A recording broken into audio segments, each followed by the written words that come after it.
1 Coríntios, capítulo 11. Sede meus imitadores, como também eu sou de Cristo. Versículo 1. Fazer distinção entre tradição e princípio é muito importante dentro do contexto bíblico. É perfeitamente possível, no entanto, que atrás de uma tradição haja um princípio que a norteia. O que Paulo estabeleceu no início deste capítulo não foi apenas uma tradição local que ficou num passado remoto, mas um princípio que não está fundamentado em cobrir ou não a cabeça, mas em levar sempre em consideração a minha forma de adoração.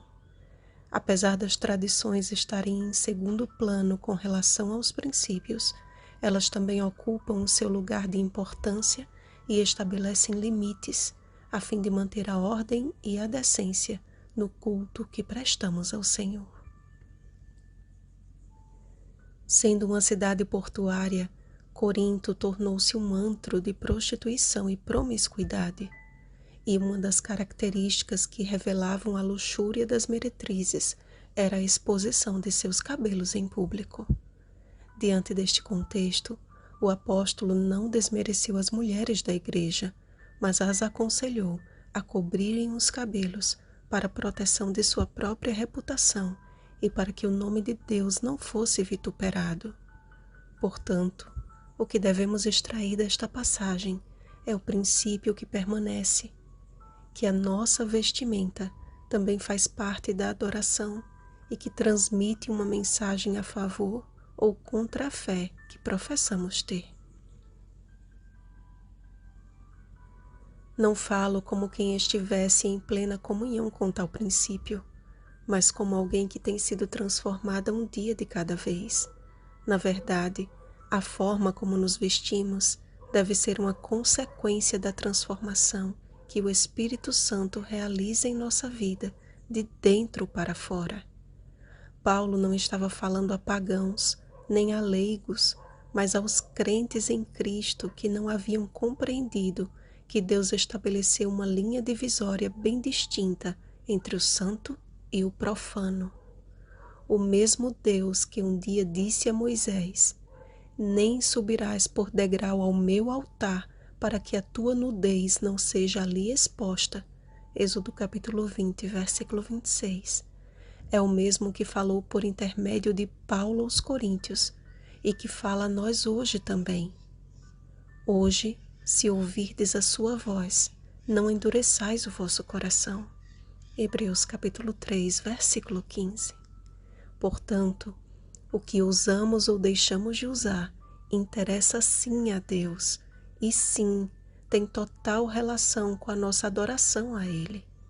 Se mostrar os ombros diante de uma rainha é considerado um insulto, qual tem sido a nossa conduta diante do Rei dos Reis? Não obstante, um outro ponto é abordado por Paulo com tristeza sobremodo profunda.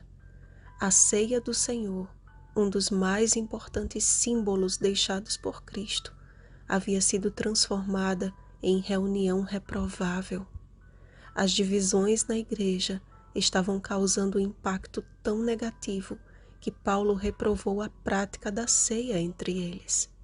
O orgulho e a conformidade com a pobre condição espiritual os estava impedindo de enxergar que viviam o mesmo quadro caótico que viveu Israel quando severamente repreendida por Deus. Não posso suportar iniquidade associada ao ajuntamento solene. Isaías capítulo 1, versículo 13.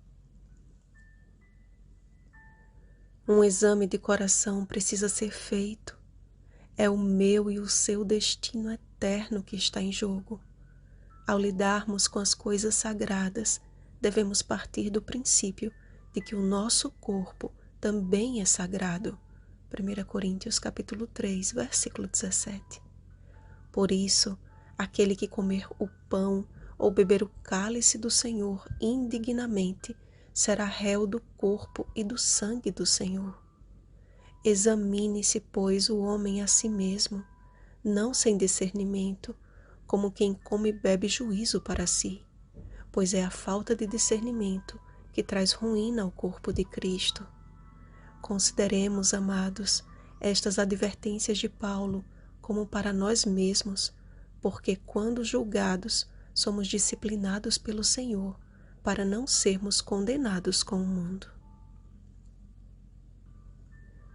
Muito mais do que conselhos acalorados a uma igreja primitiva, que estas palavras inspiradas pelo Espírito Santo sejam um apelo solene e urgente ao remanescente dos últimos dias, que a nossa adoração e que tudo em nós seja o reflexo da atuação do Espírito do Senhor em nossa vida.